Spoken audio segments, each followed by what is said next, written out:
I probably shouldn't as much as I do, but there you go. I Uh, mean, I love it. Yeah. well, hello everyone. Welcome to another episode of Chatter. Today I'm here with Matt Agorist, who is a former USMC intelligence sergeant tasked by the NSA and the current editor in chief at the Free Thought Project. Matt, welcome to the show.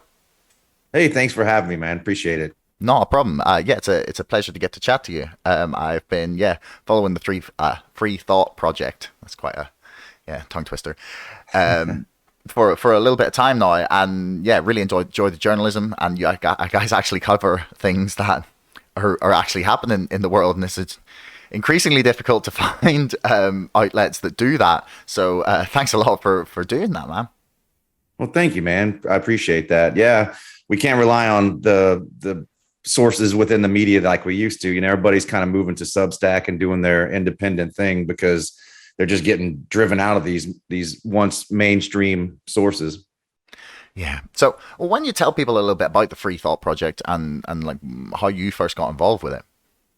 For sure. So actually, I have a kind of a crazy story. I was actually like the guy that I kind of challenge now with the Free Thought Project. I started out, I was in the Marine Corps, like you just said, and I was this hardcore neocon who supported wars, supported every war that we were in. I was the guy that was saying, well, after 9/11 happened, we need to turn the whole place into a parking lot. I was very confused and misinformed, and I had bought into this whole they hate our freedom thing. And it took me a long time. I actually crossed paths with several different people who challenged me and made me question my reality. It was a reality. My reality was that the US could do no harm and we could invade all these different countries and that was the right thing to do. And eventually, around 2008, Ron Paul came on the scene, or 2007. And a buddy of mine that was in the Marine Corps, currently still is, I believe he might be a general or so now. He actually told me to check out Ron Paul. And so I listened to him because he was still, he was in the Marine Corps. I still supported all the militarism and everything like that. And Ron Paul changed my world. Like he talked about how the U.S. invading these countries is not freedom. It's policing the world. And there's very few people who benefit except for the special interests. So I started, once that, like, something switched in my head, and I immediately had to just start yelling from the rooftops. So around 2008, I started a page on MySpace, believe it or not. And I was shouting at people's faces on MySpace. And then 2009, Facebook popped up, and I started doing it there. And I was not the best presenter of information. I was very angry that I had been lied to for this whole time. So I wasn't changing very many minds. And so for 2 years, I made a bunch of enemies of family and friends, just yelling at them all the time. And I eventually was like, man, this isn't changing anybody's mind. So I started being nice about the way I presented it, became more articulate and did better research and better fact checking. And so this way I could just catch people and be like, look, this is why it's like this, and my dad, we got in an argument because he didn't even know that Tower 7 had fallen. And so this was just mind blowing to me, on 9/11, I'm talking about. It was mind blowing to me. I'm So with you. yeah, I had, like, he was completely in denial. He was like, no other tower fell. No, like, wow, Dad, come on.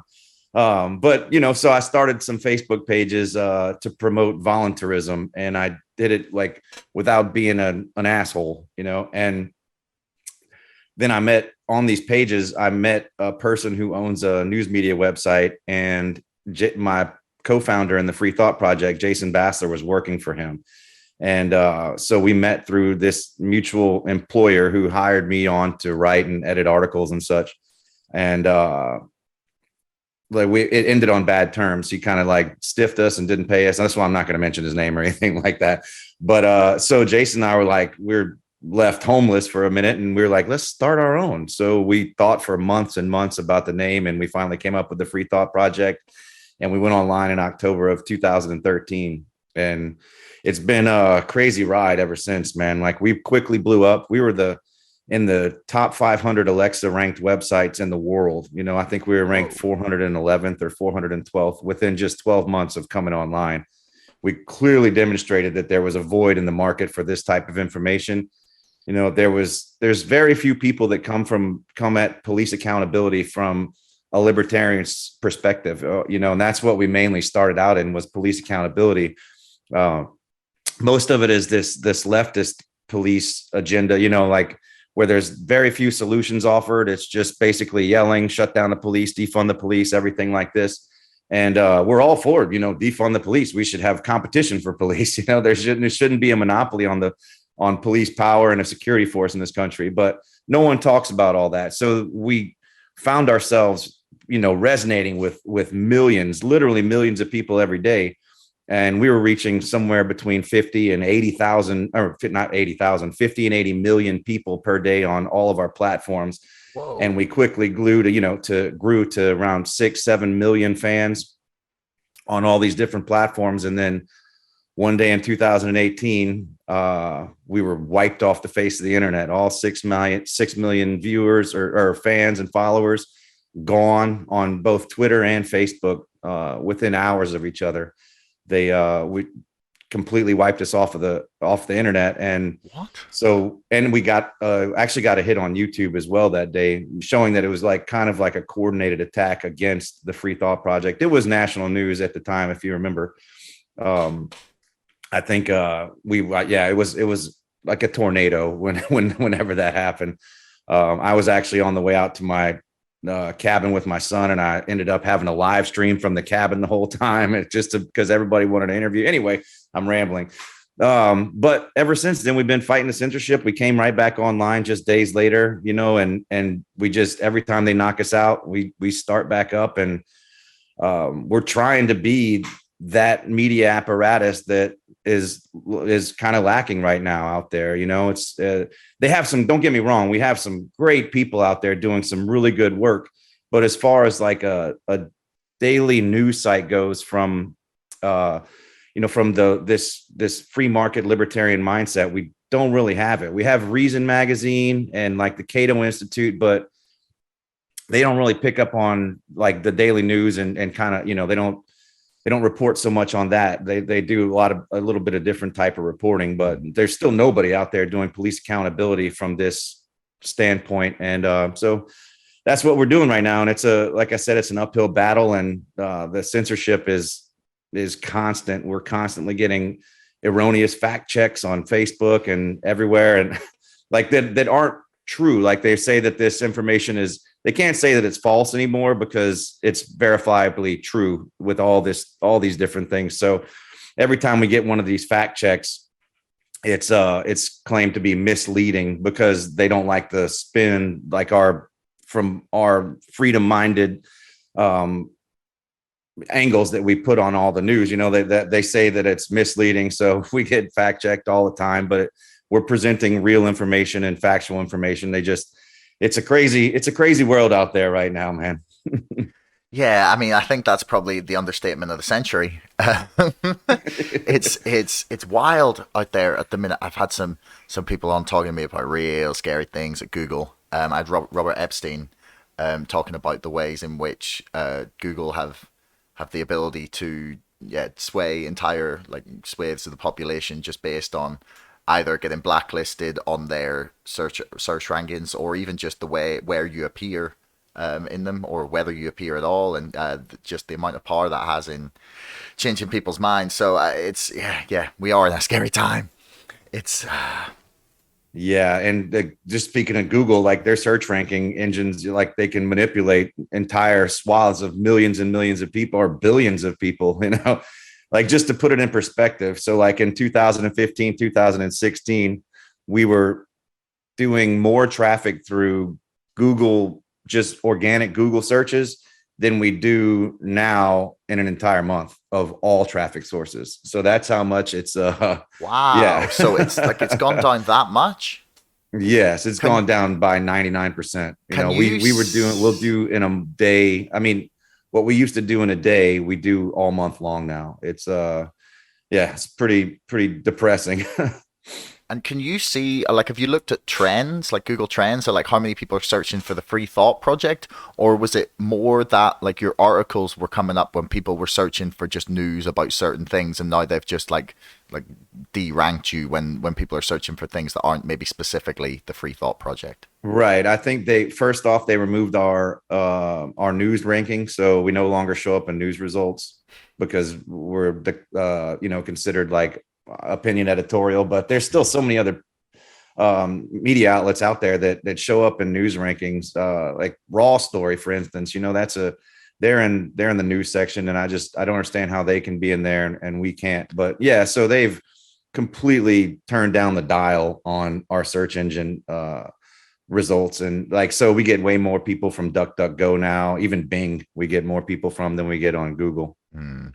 Yeah, I mean, I guess it's about, yeah, things like Substack, you've said, sort of helps people to build out this like a network without relying on those traditionally sort of large, I say traditionally, they've been around like 10, 12 years, but traditionally relied upon, or at least in the internet of the past 10 years. So I'm curious to go back just like a little bit here. Hmm. When you said like a friend of you had recommended Ron Paul and like something clicked for you, like you really started to see and like a different way of looking at war and American militarism and all this. When you started speaking out about it, and were you still in the Marines at that time, or did No. you quit So and then? yeah, sorry, go ahead. I didn't mean to interrupt you. Oh no, just yeah, basically like when did you quit, and like when did this sort of revelation happen with Ron Paul, or did it start whilst you were inside the military?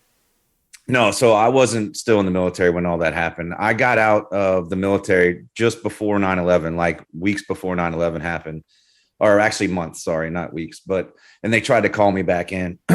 And I had just gotten freedom for the first time, and I was like bartending, and there's a shortage of good-looking women in the Marine Corps, and I no offense, Marines, but when I got out, I was a bartender, and it was like something that I'd never seen before, or hadn't seen in a very long time. So I did not want to go back in. I'm glad I didn't. I had a lot of friends who did go back in, and so lots of them have PTSD. Lots of them hurt a lot of innocent people, like talking children and stuff. So one of my good friends who was in, he was in like the reconnaissance platoon.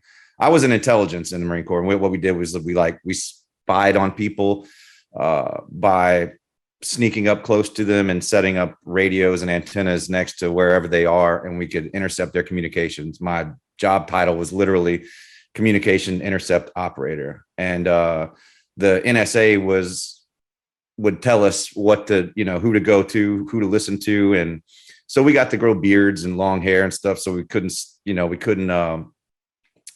look like military. We would just check into hotels. We didn't fight anybody. I never shot guns at anybody or anything like that. We would go in way ahead of any kind of military installation or anything like that. And that's what we did. And I was looking at some pictures from that time, not too long ago. And it's hilarious. Like, I don't know. Have you seen those memes online where they have like the cops at protests that are undercover and everybody knows they're cops, except, they think they're all fitting in?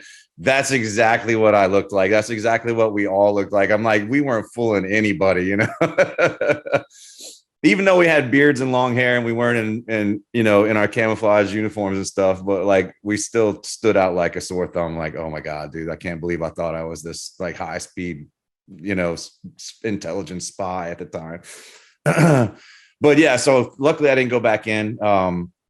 A lot of my friends did. A lot of them hurt innocent people, and they're still dealing with that trauma right now. They're like one of the guys shot a whole minivan of a family, and it was like 4 kids and the mom and the dad, and they killed all of them. They had like held up some post or something, and this van didn't stop because they didn't read English and they didn't speak English, and so they just opened fire on them. And that tore this guy up for decades. I mean, he's just now coming about to where, he's got a steady job and everything. But I mean, he was just moving around the country. I think he was homeless at some point, and I mean, it's what he did is unforgivable, but I mean, that's what was happening at the time. That's what people were doing.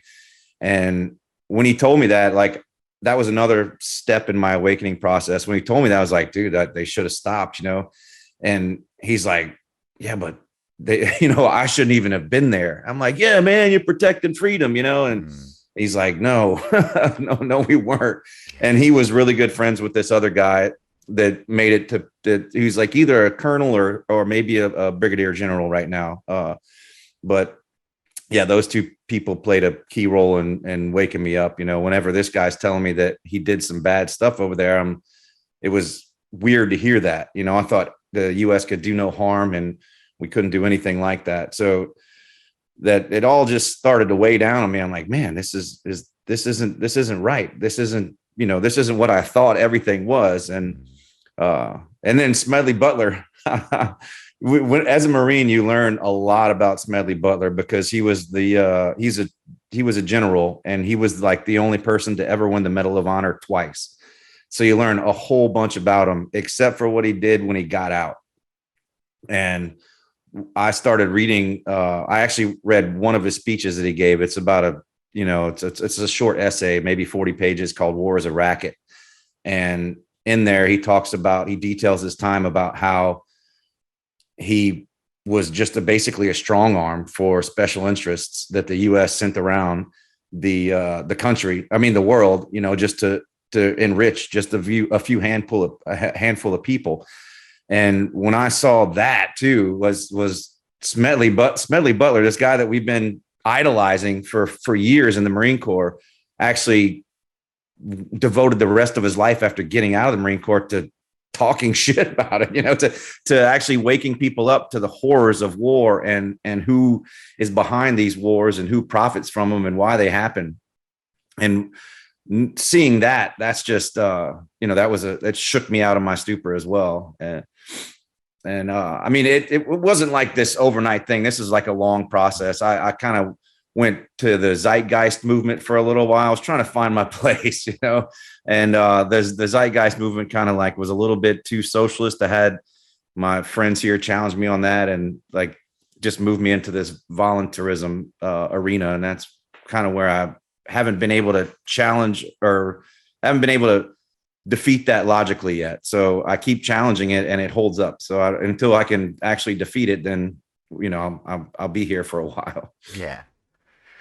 So, then the next thing I wanted to turn to that we talked about a little bit before was the introduction of CBDCs. So you covered it on the Free Thought Project, and it's probably a thing that people listening to the show are fairly familiar with. But like just for people who aren't, this CBDC is a central bank digital currency that would be issued by the central bank of whatever nation you happen to live in. Just like the Federal Reserve issues the dollar, the Bank of England issues the pound, the European Central Bank issues the euro, that sort of thing, except it would be completely digital. Except there's another extra little fun component that means it would also allow the money to be programmed so that people could dictate, or well, the government could dictate how the money got spent. And yeah, how I see this painted as this horror story, right, as the way forwards, which it obviously is, right? But people talk about it like it's an inevitability. To what extent do you think this is really a threat that people would like? Surely people wouldn't actually just like sleepwalk into something this stupid.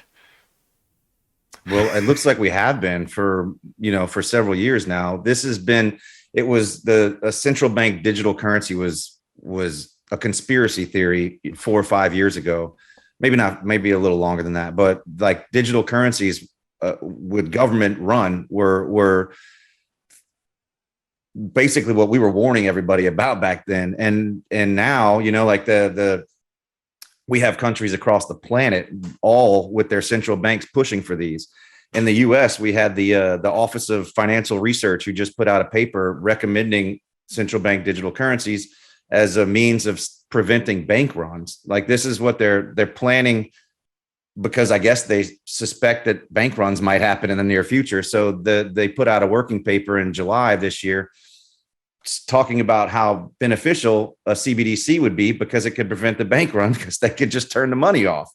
And if we want to look at the example of how terrible this could go, we could just look at China, who's had CBDCs, been using the digital yuan for years now, and it's actually tied to their social credit score. So people can turn off their money, or the government, the state can turn off their money instantly if you disagree with them, or they actually use all kinds of reasons. They're like, if you buy unhealthy food, or if you do, like, not just disagreeing with the state, but they use the CBDC punishment to implement like behavioral control. And so that's like I see, like, that's the worst case where we could get to, and it could get, I mean, I'm sure China's is even going to get worse, but we can look at what Trudeau did during the trucker rally in Canada, what Justin Trudeau did. And he didn't have a CBDC, but he had banks freeze everybody's account who was participating in this, and they hadn't committed any crimes, right? I mean, they were merely, I forget what the protections are in Canada for free speech, but they were merely practicing their right to free speech and assemble. And the dictator in chief, Justin Trudeau, froze their bank accounts. I believe some people in the United States that were materially supporting that even had their bank accounts frozen temporarily in the United States as well.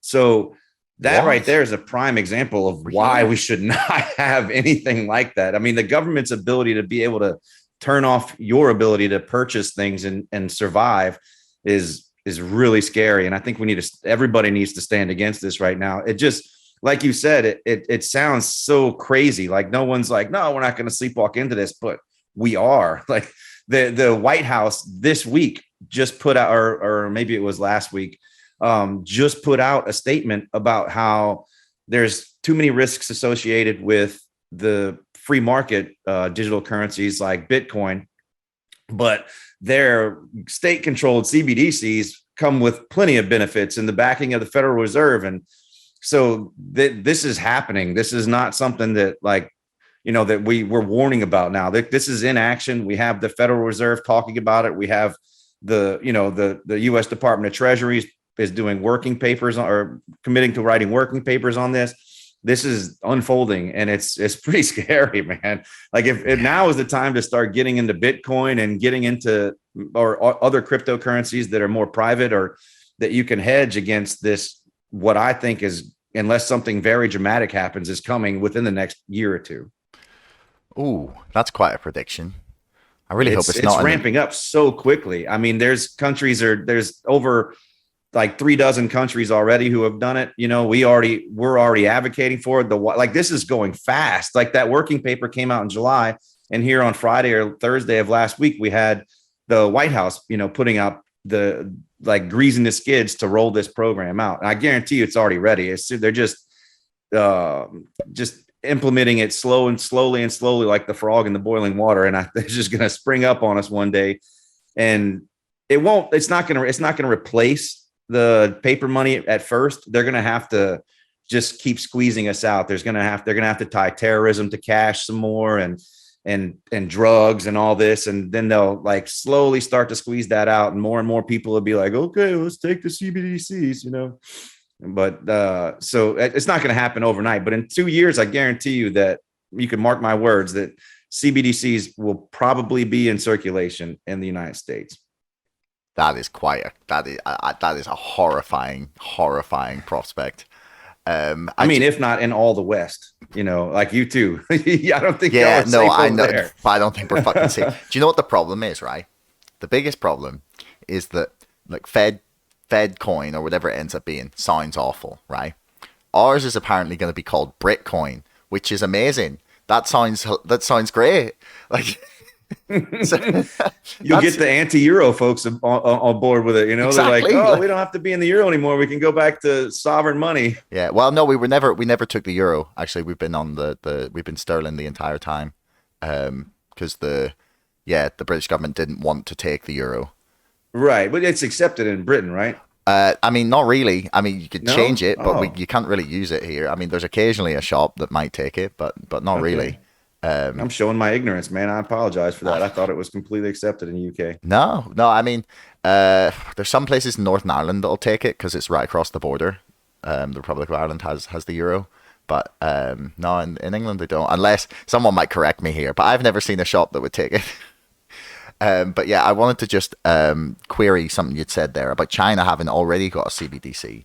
Because I was looking, I was just like doing some brief searches here. I'd say some Googling, but I'm not on Google anymore. Up a Brave search engine.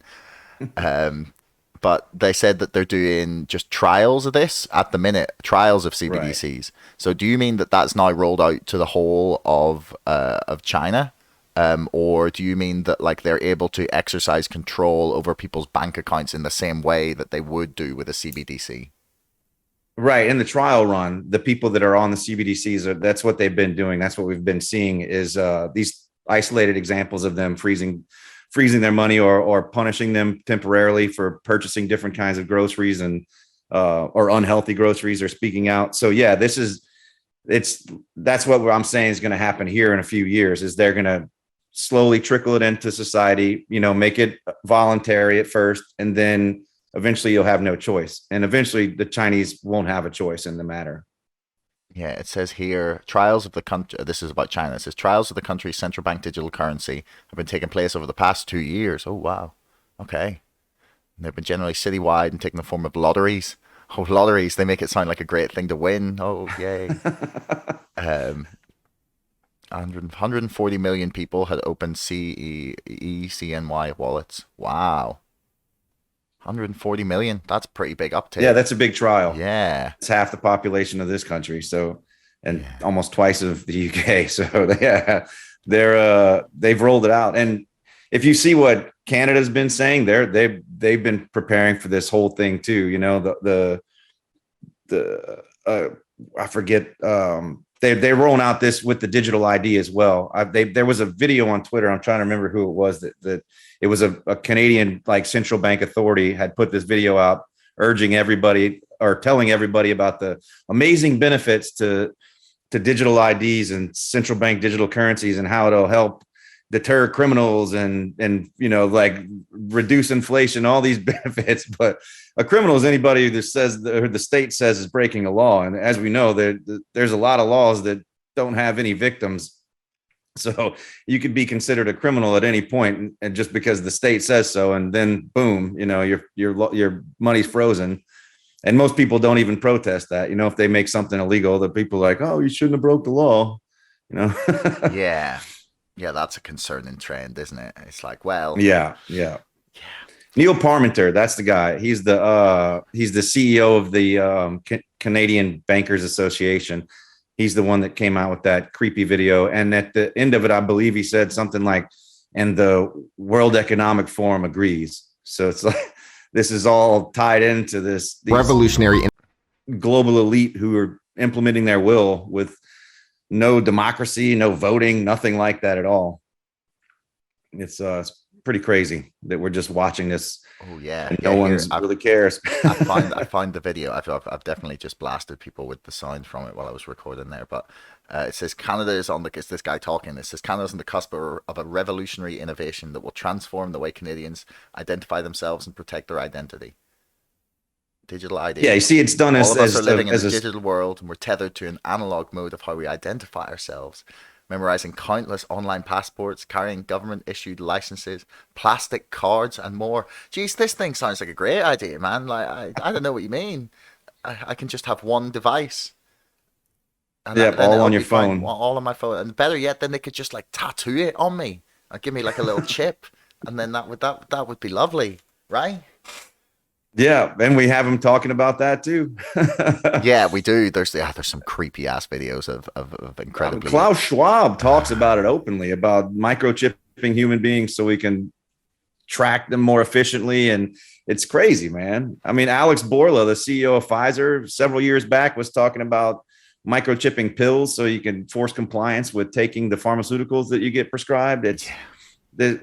These people have been saying some utterly insane stuff for years, and no one's like the fact checking army and militia, and I like to call them the Praetorian Guard, has been doing such a good job that so many people are left in the dark. I think like COVID was a good like catalyst for shaking a lot of people out of their stupor and sending them down these rabbit holes and stuff.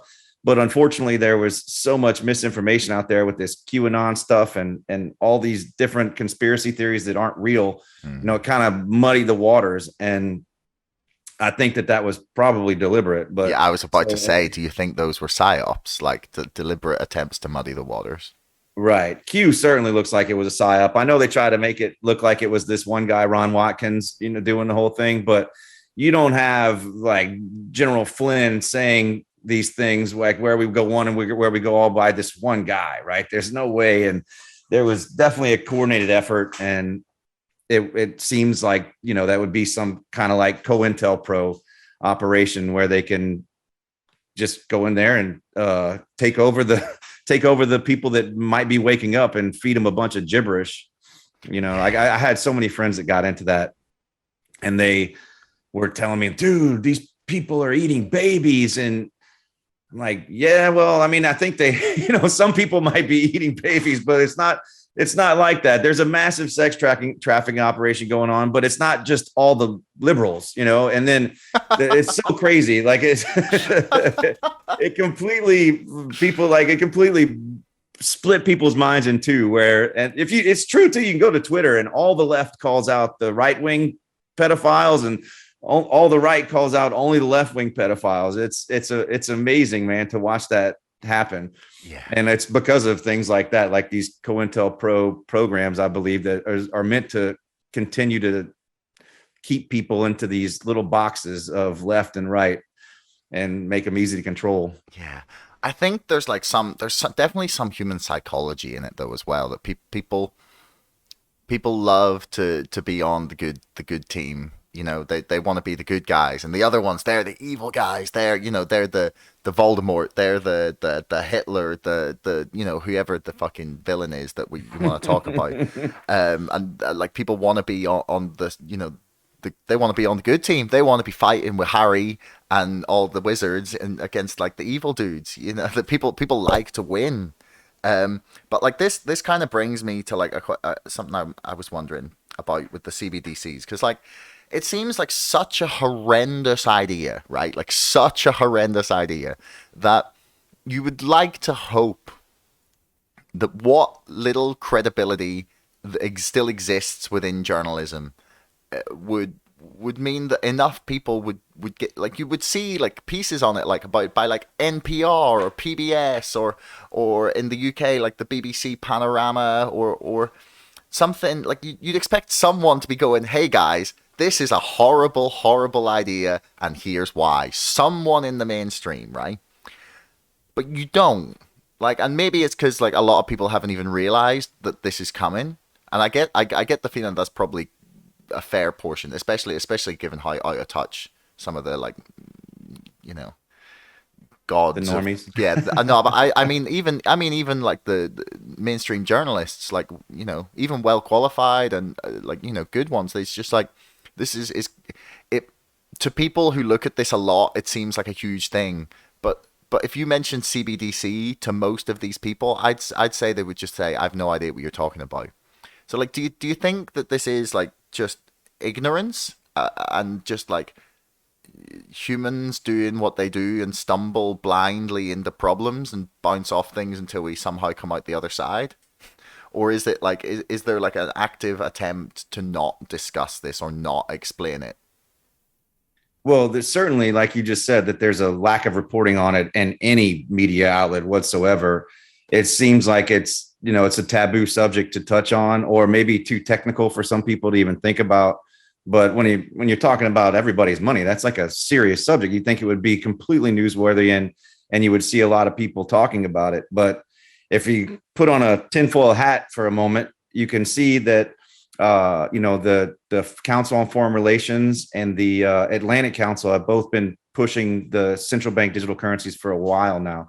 They have several articles on them, and if you look at the ties from the CFR, down towards the media, and you can see that they're tied to basically 99% of all media outlets in the world, or at least in this country. And so, even though they're putting these papers out on it, maybe there is some undertone of like, or some behind the scenes talking that tries to, that they want to suppress it. They're like, don't talk bad about this, don't say anything bad about this. I mean, we could just look at reporting on vaccinations and the control that came down from that. Like the US government was actually paying the media not to report on any of the negative effects of the vaccine. So it's not like this is some far-fetched idea that it couldn't happen.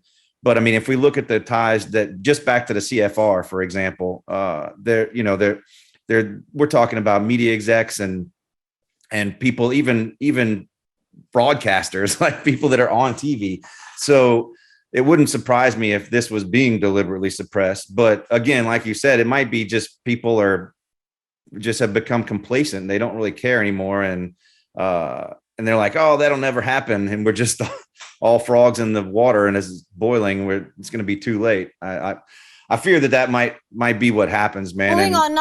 And it's because of this, it's complacency, but I think it's engineered complacency thanks to people letting the fact checkers do all the thinking for them now. So like, Snopes was awesome when it first came out 20 years ago or 30 years ago, it was like, man, someone told me some crazy stuff online. Let me go check Snopes. But now it's like, people have become so lazy that they don't actually challenge it. Snopes has fact checked us several times and claimed that what we said is false when it's verifiably true. And I couldn't pull up the examples. These happened like in 2015 and 16, but like that's this mental laziness that people have these days and they're being conditioned by that. We have that online. We have all these agencies telling us like, look, there's dangerous people out there with this information or misinformation that you shouldn't know. So let us do the thinking for you. We're going to tell you what is good and what is not good.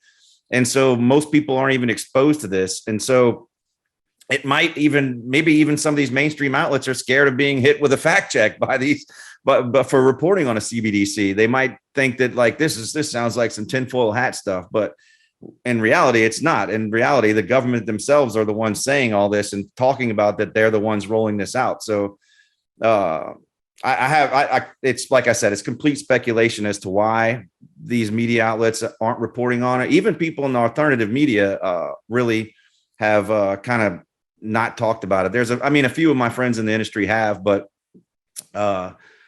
it's not some big widely talked about issue in it. And I think it should be. I think it's going to be one of the most pressing issues of our time in the near future.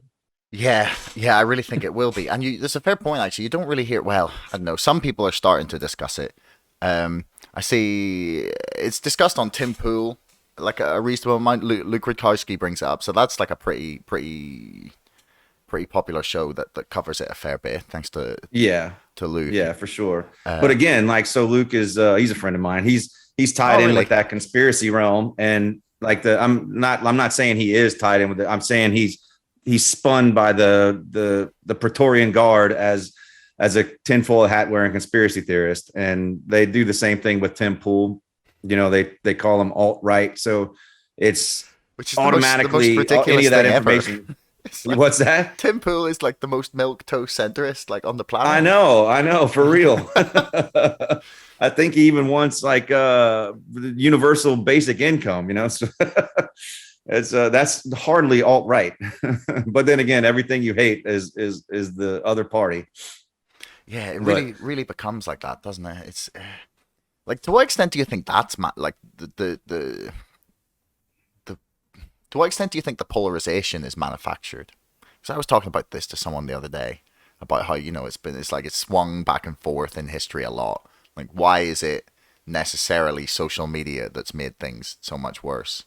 Like, but I don't think it has. I think it's just put a magnifying glass to it. The polarization is a function of the system. It's actually necessary for this system to flourish, and authority is gained by people infighting and people disagreeing with each other all the whole time. Both parties are behind marble buildings, smoking cigars, raping children, and drinking their whiskey. And the masses don't understand that. When it comes to issues of like increasing the national debt or starting wars. Like these are issues that affect everybody in the United States, put us all in more debt, and yet the left and the right completely agree upon all these things. I mean, we had, Donald Trump, he printed $6 trillion and then, several $1 trillion, and Biden came right behind him. Donald Trump, he fast tracked the COVID vaccine, or warp speeded it rather. And then here comes Biden to roll it out.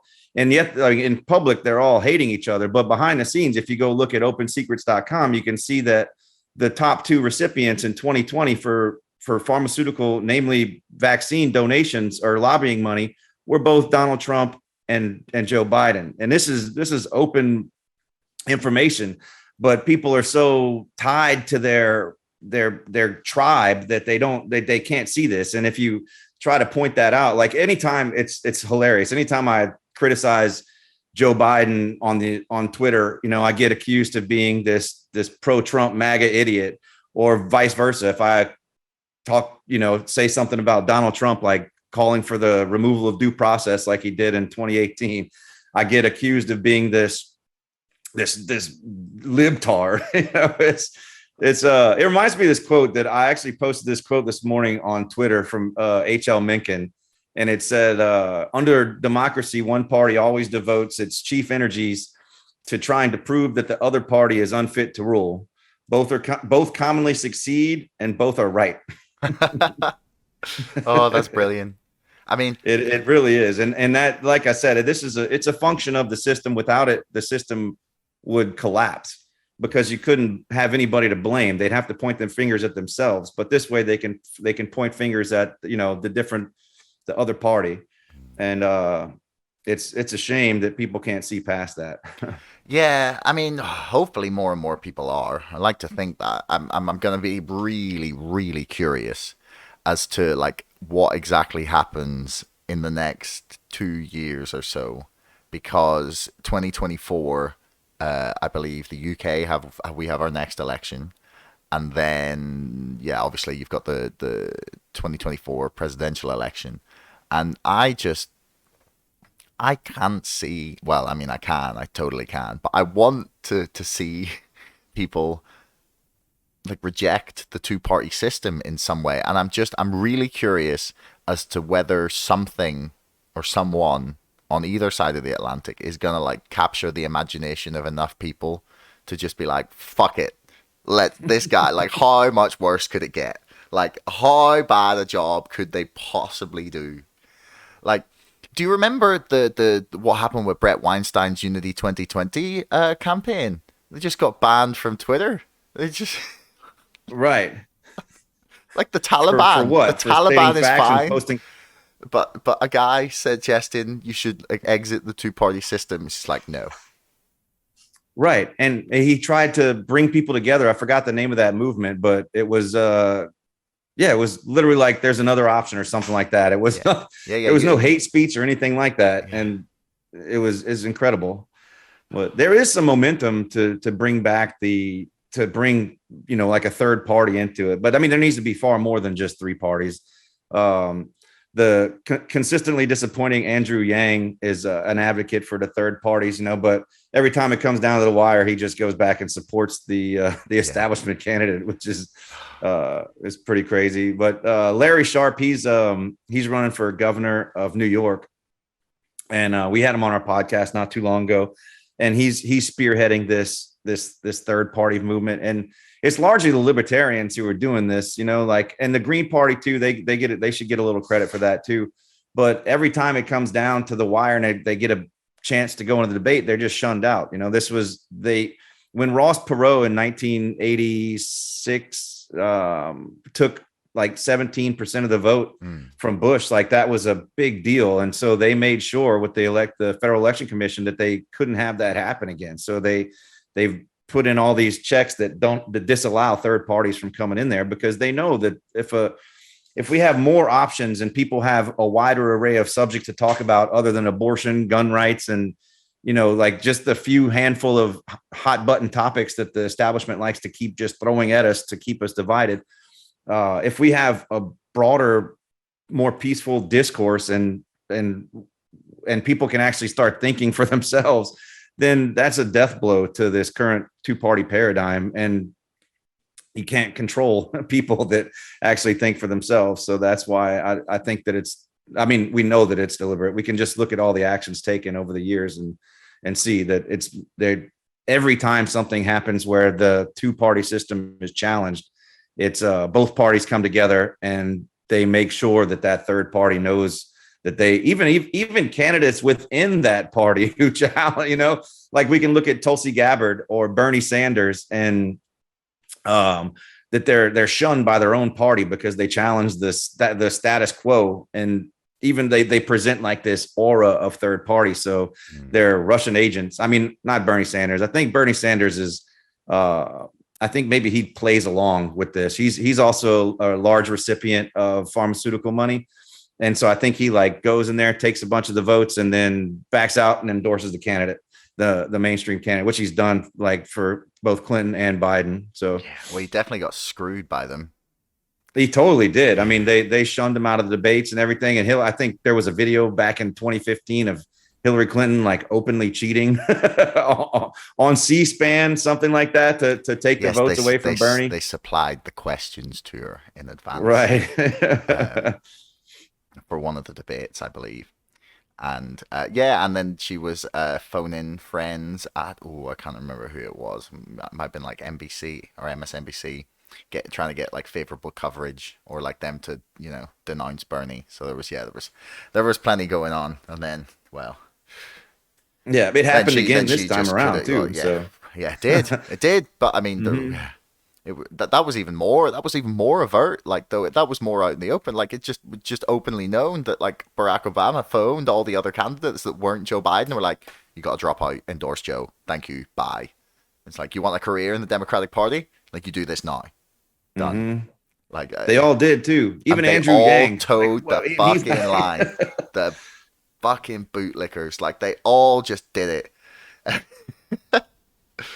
It was so gross, dude. It was so gross. We had one of our social media managers back then was a big Andrew Yang supporter, and he had a hard time justifying the Yang's endorsement of Biden at the end, and he was trying to. He's like, "Oh, well, you got to do it. You have to do it." I'm like, "No, you don't. You don't have to do shit." Yeah, you don't have to do shit, man. And unfortunately, Tulsi Gabbard did the same thing. I think she actually came out later and regretted it, apologized. She's like, "I shouldn't have done that," but still, at the time, she did it. Yeah. I mean, well, not everyone's perfect, but but like the other thing that the two parties both very much agree on is not only expanding the military budget and the sort of military industrial complex that continues to grow, even though we're supposedly meant to be pulling out of wars, is the massive expansion of the surveillance state, like the power of the NSA over the past 20 years, and just the amount of resources poured into surveilling the citizens of your own country. And the same thing's happening in the UK as well, for if anyone has misconceptions about things being much better here. It's worse there, as far as from what I know. The facial recognition cameras in London it's out of this world. Yeah, that's a story for another day. I will be trying to get someone on the podcast about that, actually. But like, how powerful is this like Homeland Security apparatus, basically, and this intelligence apparatus that's being pointed at people? And why on earth is there not like more outrage about like the amount of spying that's done on innocent citizens? Well, if we don't let them spy on us, the terrorists are win. They hate our freedom. But I mean, so I'm just joking there. I mean, actually not, but we could look back at it like over the last 20 years or a little bit longer. So when I was in the Marine Corps working under NSA, like I said, the NSA would give us targets, but oftentimes while we're scanning these frequencies, we come across friendly chatter, which is like the United States people. And you couldn't listen to that for more than just a few seconds once you determined that it was friendly chatter, right? It was illegal. And if you got caught listening to American chatter, you could go to jail for many years. And now it's the exact opposite of that, right? The NSA solely exists to spy on Americans. We have this massive data collection center in Utah that allegedly saves all text and voice calls and recordings and everything, and it needs to be cooled by all this water. Like it's grown immensely, and 9/11 was the catalyst for that, you know. And I think that after the war ended in Afghanistan, they started this push with domestic terrorism as the new impetus behind the expansion of the surveillance and police state. So it's always been there. They've just been waiting for new reasons to do it, you know. And we saw under COVID they did the same thing, and like where I forgot a specific example, but the COVID was used as more fuel to the fire to expand the surveillance state, especially with vaccine passports and everything like that. People were lining up left and right so they could just do their part and show their phone on the, to get in. So I can drink Starbucks now because I have my vaccine passport. And that was just a little way to ease in and inch in and get people to accept more and more of that. And I think that where it's going is this complete digital society where we're all on CBDCs and all digital identifications. It's all on our phone or maybe eventually a chip, because that's what these people are talking about. And if you look back 20 years ago, you'd never think that there'd be this thing called Facebook and they directly feed your information to the FBI or the CIA or the Department of Homeland Security. But that's exactly what's happening, right? Just this week, there was an article in The Hill where Facebook and Twitter both deleted several fake profiles that they found were fake. And it turns out they belong to the Department of Homeland Security. So the government's not only dictating to Facebook what they need to do to collect the information on, but the Department of Homeland Security is actively circumventing those channels that they have established already and doing their own surveillance on there. It's mind blowing to me how far this has gone. Even if you look back 5 years ago, we never thought that it would come to this. Vaccine passports? Are you kidding me, dude? 5 years ago, no one would have, everybody, 90% of the country would have been completely against anything like that. Now we have people like, if you don't get a vaccine passport, you should be locked up in jail. That's where we've gone from this. And it's this incremental little taking baby steps. And then I know it's the frog boiling analogy, but I mean, that's the perfect analogy for all of this, because it's exactly what's happening. If they did it all overnight and then put cameras in everybody's faces overnight, there'd be a revolt. But they do it piece by piece, and they keep using the different emergencies. They keep creating these emergencies to usher in this tyranny. And that's what, like Rahm Emanuel said back famously, never let a good tragedy go to waste. And they certainly haven't. We've used everything. Monkeypox, which is like a non-issue. Yeah. They're using that like to roll out more vaccine passes and everything else. It's mind blowing to me that people are so accepting of this. And I mean, and that's why I'm optimistic that people will wake up to it. And I see people waking up to it. I just don't see what there could be done after it's already out. Like right now, like we know the NSA spies on us. Can you stop it?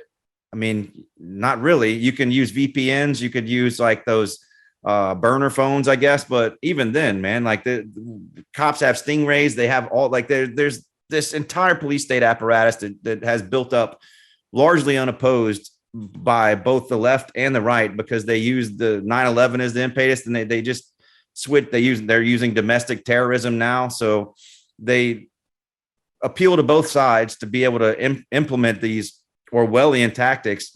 And by the time, enough people wake up to it, I don't see a way of resisting it. Which that kind of sucks to say that, but I'm not sure that we'll have a way out after that. Oh, there's always a way back. Oh, there's hopefully. It's complete withdrawal. That's the only way, like I don't see that system stopping or reversing any of these policies. It's going to go until it implodes or until there's like a massive revolt. And I don't want a violent revolt. Like I think that would be like horrifying as for society. I have children, I don't want any of that stuff to happen.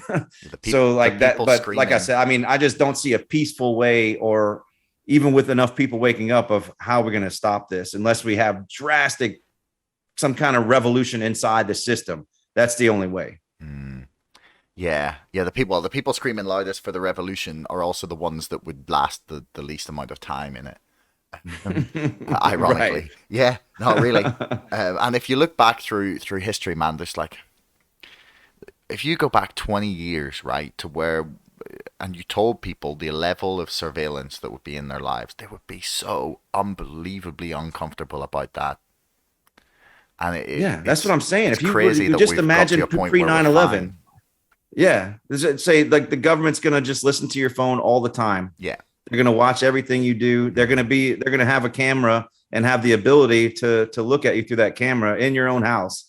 Like people would be like, "Shut up! This is not 1984." Yeah, but unfortunately, that's where we are. Yeah. Well. If a slightly depressing note, perhaps, on which to end. But maybe you've got something more positive. Let me. I think that people need to do their best to prepare for a situation like this that's coming. Right? You could still live a very good life, and you could still function outside of this system. You just have to prepare for it. And I always say, prepare for the worst, but hope for the best. And if you're not prepared, I think that'd just be a silly move. So I don't think that there's this dystopian future coming towards us. I think that it won't be largely dystopian. I think that most people will accept it until one day they don't. And then they're going to wake up and like, what the hell do we do? Why do we do this? So I don't think that, I don't think there's going to be concentration camps or anything like that. Like, I don't want to end on a bad note. You had me. I don't want to say that. Like, it's not that bleak. Because like we just said, there's cameras, there's spying right now, and still most people live largely normal lives. That's no reason to accept it though. And I think that even we'll still live largely normal lives, but with a government camera up our ass. So I just, that's the future I don't want. I don't want the government's camera up my ass. So there's ways to prepare. Like, you go off grid, you can do homesteading, you could do all these different things, and there's solutions to keep living a happy life without all that mess. Well, yeah, that's a much nicer way to end things. So, Matt, is there anything you want to point people towards specifically, apart from the Free Thought Project, which I will put the link for in the description? Man, just the Free Thought Project. You can follow us. We're on literally every platform, even the third party ones, if you will, like Float, MeWe, Minds. We're on all those. We're even on the right wing ones, left wing ones. You could find us anywhere. Speaking of going off grid, we have this big conglomerate of people that we've had on our podcast and everything, like Derek Bros, Jack Spiro, John Bush. They all specialize in teaching people how to defeat this upcoming, this digital surveillance state. And right now they put all their work together, and we're helping them push that. You can go to the Free Thought Project, and it's like thousands of dollars worth of work from all these people, and you can get it for really cheap right now if you go there. I know it sounds like a shameless plug, but I mean, it's a really beneficial. It's like everything we believe in and we've been promoting for years, and it's so you can check that out. Well, that's fine. Go for the shit. Yeah, shameless plugs are sweet. Don't worry about it. Be shameless. But man, thanks very much for your time. It's been a pleasure. Yeah, sure has, Josh. Thank you for having me on, man. Thanks for making it all the way to the end of the podcast.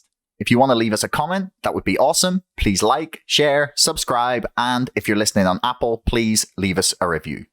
Until next time, thanks for listening.